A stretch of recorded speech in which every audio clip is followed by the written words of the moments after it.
Hello there. Welcome to Just the Discs. We talk about Blu-rays here.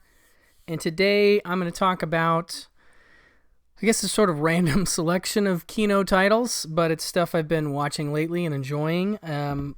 It's some noir, comedy, noir action, or neo-noir, I guess.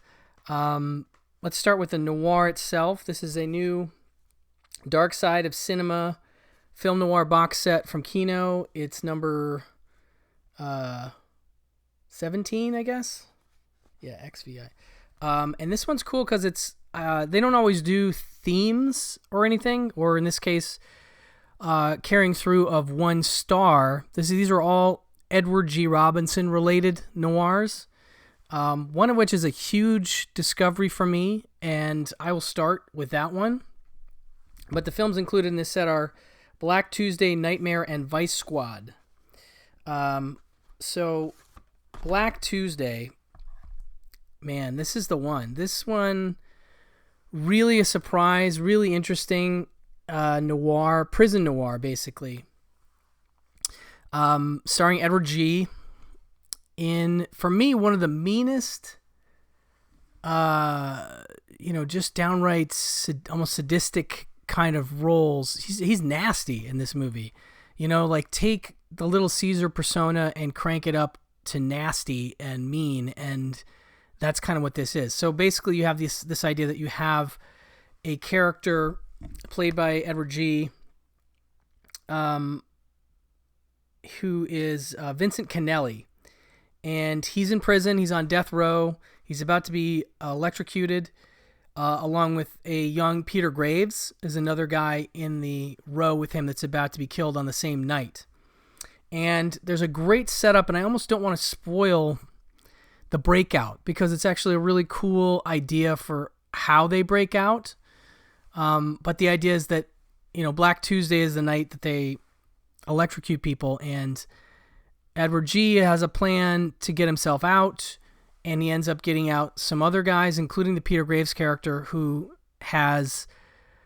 he's in for killing a cop, but he also stole $200,000, which is missing. And the governor and stuff is like trying to say, "Hey, we'll commute your sentence to life if you let us get the 200 back." And he's like, "Nope, not going to do it." And so anyway, Edward G. is able to break himself out, and there's a lot of people killed in this movie.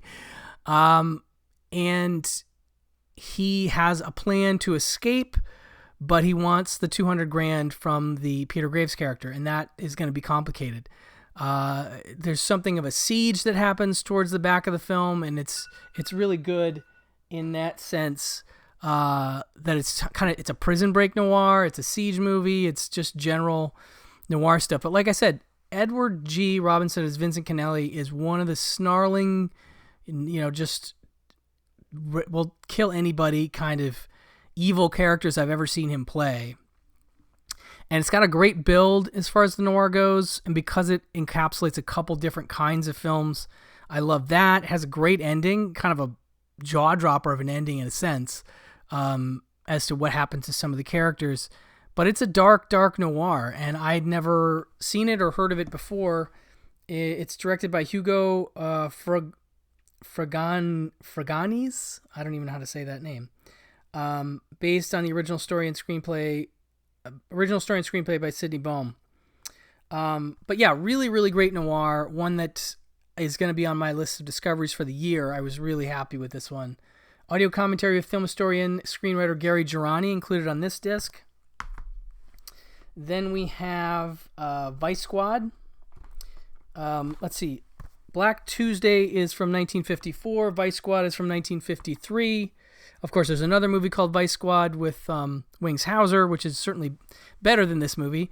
But this is an enjoyable day in the life of a police captain of detectives, and that's who Edward G. plays in this one. So he's dealing with a couple different things happening at one time.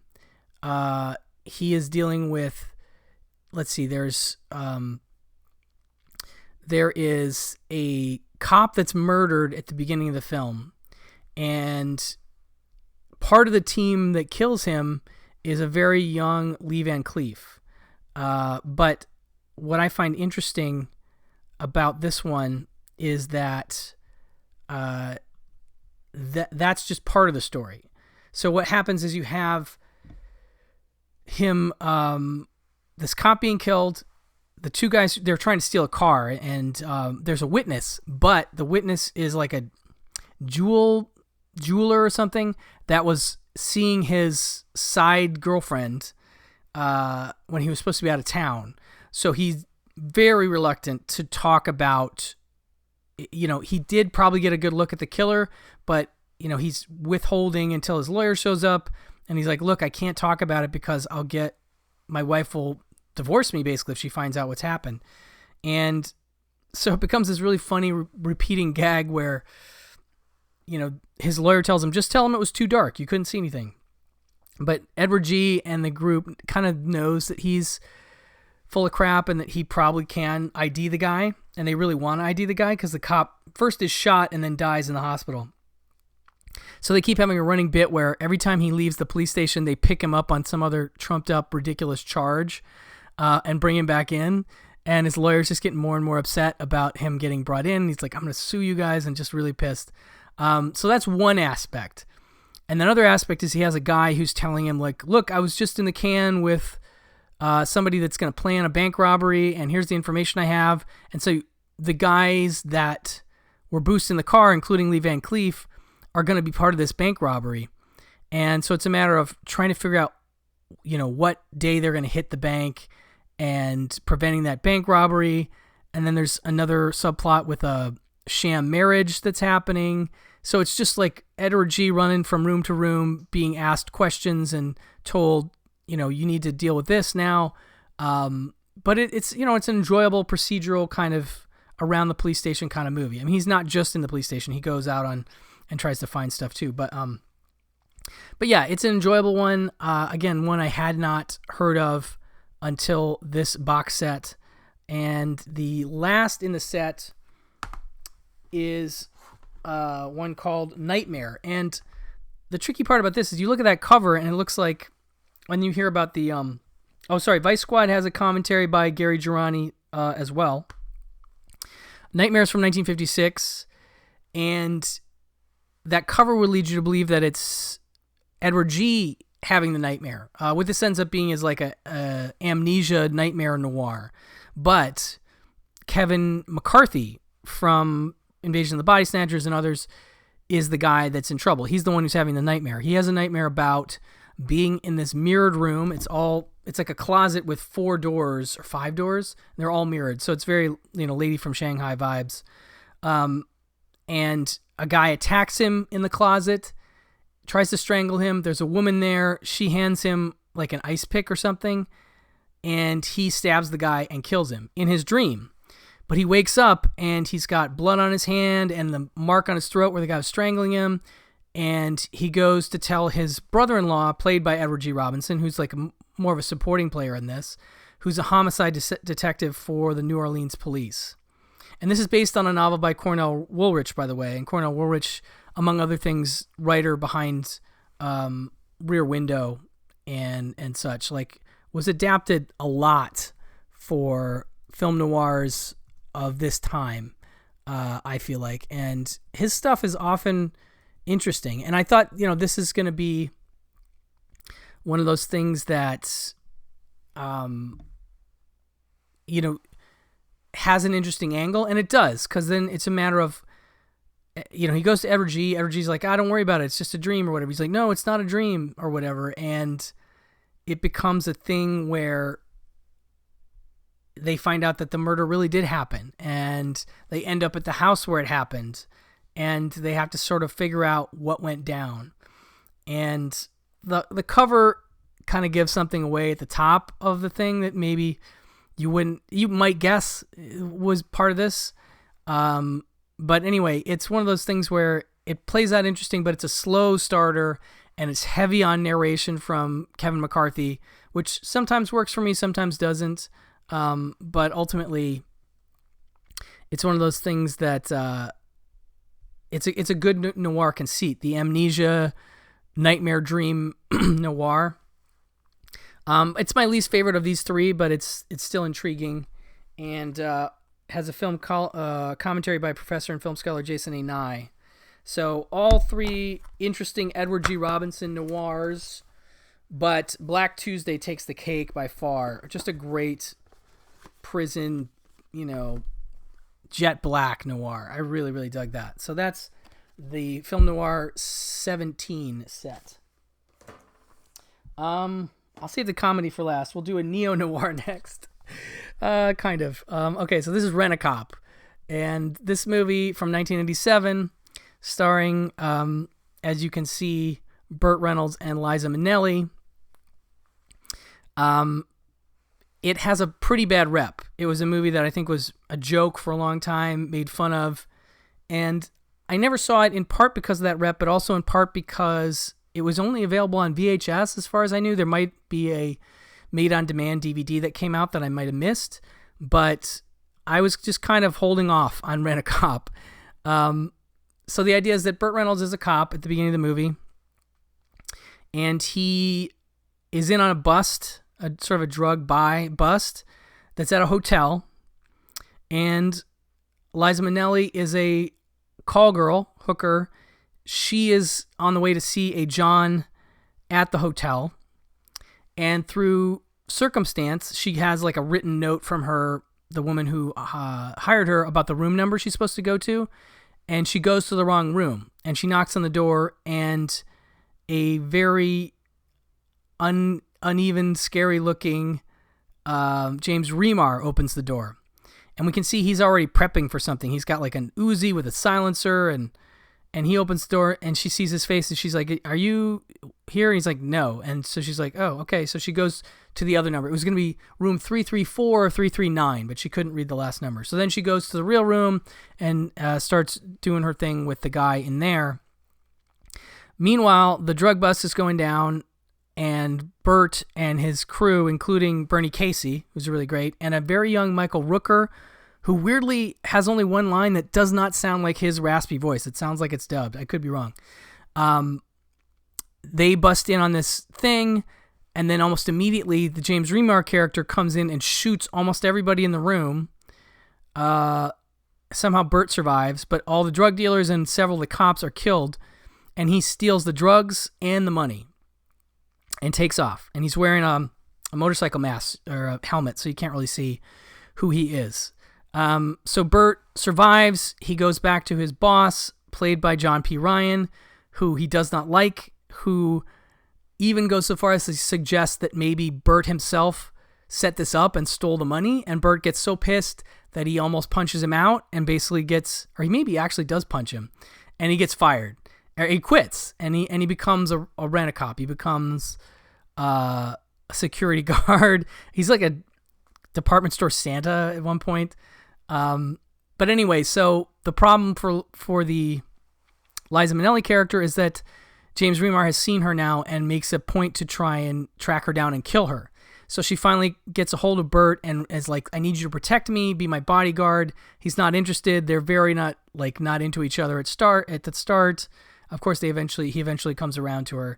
But the movie focuses on him trying to protect her from James Remar and figure out who Remar is and why he's after her and where the money is. And so it's a fun conceit. Richard Mazer also stars as an ex-cop who's now sort of up working with a gangster.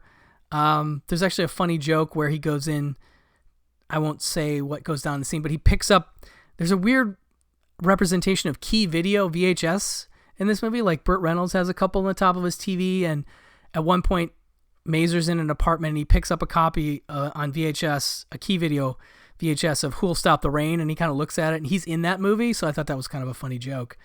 But yeah, it's got a great cast outside the ones I've mentioned. Also, Robbie Benson plays a cop. He's Bernie Casey's new partner after Burt gets fired.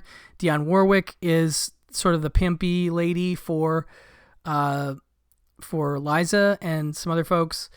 And so it's a really great cast. Remar's a great psycho. He does a weird dance at one point in front of the mirror that's pretty entertaining. And the movie I don't really know this director that well. His name's Jerry London. He's done some other stuff, including Killdozer, the notorious Killer Bulldozer TV movie.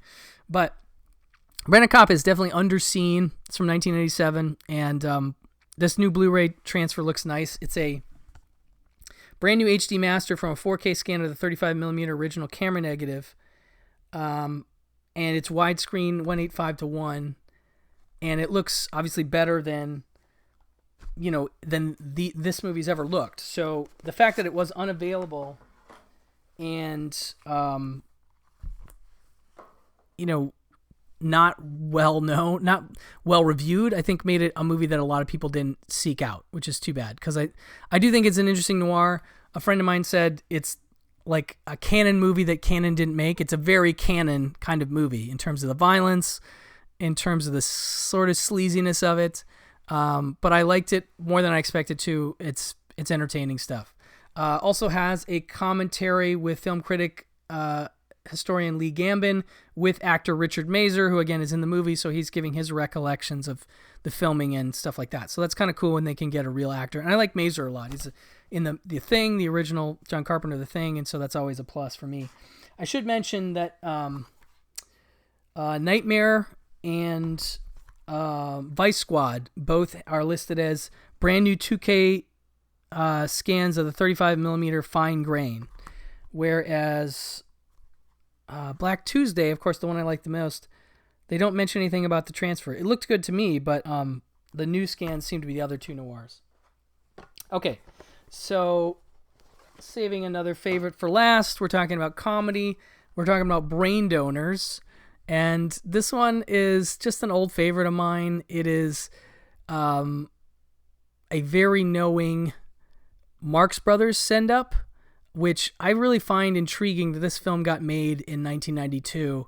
It's directed by Dennis Dugan, who he's the dad in Can't Buy Me Love, but he also directed a ton of Sandler movies like Happy Gilmore and Big Daddy and Jack and Jill and Just Go With It and Grown Ups and Beverly Hills Ninja and stuff like that. Anyway, it's produced by the Zucker brothers, and you can kind of feel that about it in terms of the gag-a-minute bit, but it stars John Turturro, Bob Nelson, and Mel Smith as sort of the Marx Brothers-y trio. And there's not a direct line necessarily from Mel Smith and Bob Nelson, although I'd say you could say Mel Smith and Bob Nelson are Chico and Harpo, although Bob Nelson does talk. Turturro is definitely the Groucho character. He's 100% doing Groucho. And it's just a silly blast of a movie, you know? It opens with a lovely stop-motion animation sequence, and it closes with one, too. I think it's the same animators that did, like, the California Raisins, because it looks like that kind of style. But, yeah, Turturro's totally channeling Groucho Marx here as Roland T. Flackpfizer, who is a lawyer to Lillian D. Oglethorpe, played by Nancy Marchand, and she's definitely a stand-in for Margaret Dumont, who was the regular straight woman in tons of Marx Brothers movies. Flackpfizer is a lawyer who enters the film literally chasing an ambulance, which is hilarious. And he's just very funny throughout this whole thing. But the name Flackpfizer is obviously definitely a tribute to the silly names Groucho Marx had, like Dr. Hugo Z. Hackenbush from Day at the Races, or Rufus T. Firefly, or Otis B. Driftwood. This film in particular seems most modeled on A Night at the Opera, which I like, but it's not my favorite Marx Brothers. I will say that the thing that I don't love about The Night at the Opera is there's a little too much of the subplot stuff, and I love that this movie even goes so far as to bring in the same kind of lame romance subplot. In this case, it's a female and a male ballerina that are trying to get into this ballerina company. It should be called A Night at the Ballet, is kind of what this is, you know, the Margaret Dumont stand-in is trying to set up a ballet company, and Flackpfizer and his, you know, cronies are trying to help with that. This young woman that's part of the ballet, she's actually the same one that's in Muppets Take Manhattan. I'm not sure the actress's name at the moment. But she's trying to get her friend, who's like a lesser known ballet dancer, into this company, but there's a notorious like famous ballet dancer who's a real goon who's like coming on to her, and he's the one that they want to get into the company because he's so well known. But anyway, this movie even goes so far as to copy a couple other scenes from Marx Brothers movies. There's a rip on the stateroom scene from Night at the Opera, and there's a doctor scene that's reminiscent of A Day at the Races. I love that. But just the general dialogue is literally a total throwback to Marx Brothers. It's a little raunchier. It's not quite R-rated, but it's a little further. There's sometimes less innuendo than there would have been in a Marx Brothers movie, which is fun in a way. Mel Smith, the actor, British actor, was actually a comedy director in his own right, and he did both the Radioland Murders and Bean, the Mr. Bean movie with Rowan Atkinson. And this movie is pretty sweet because it clocks in just under 80 minutes, and it's literally, you can't even say joke a minute. It's joke every 10 seconds. Like, it's just joke, joke, joke, joke, joke. And yes, not all of it's going to work, but it's still a pretty great, tribute to Marx Brothers movies. I can't believe that this got made in 1992 because I just wasn't aware that the Marx Brothers were big enough for Paramount Studios to be like, yes, we need to do a Marx Brothers ripoff in 1992. It blows my mind. So I just love that this even got made. But this one was announced a while back, and so I'm glad it finally has come out on Blu-ray. It's a brand new HD master from a 4K scan of the 35mm original camera negative. I think I said Rent-A-Cop is also a brand new HD master from 4K scan of the 35 camera negative. But this looks nice. It has two commentaries. There's an audio commentary with director Dennis Dugan, moderated by film critic Lee Gambin again, and another commentary by film journalist Stacey Lane Wilson. So you have two commentary tracks, a new transfer, a slipcase, and a very funny movie. I enjoy it a lot. In fact, I had logged it a couple times on Letterboxd previous, and I actually liked it more this time. This is probably the fourth or fifth time I'd seen it, but it just hit the spot in this perfect way.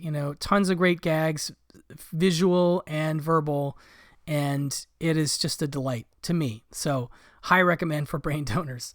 Anyway, that will do it for this Kino-centric little episode here. Thank you so much for listening, and I will talk to you soon. Bye-bye.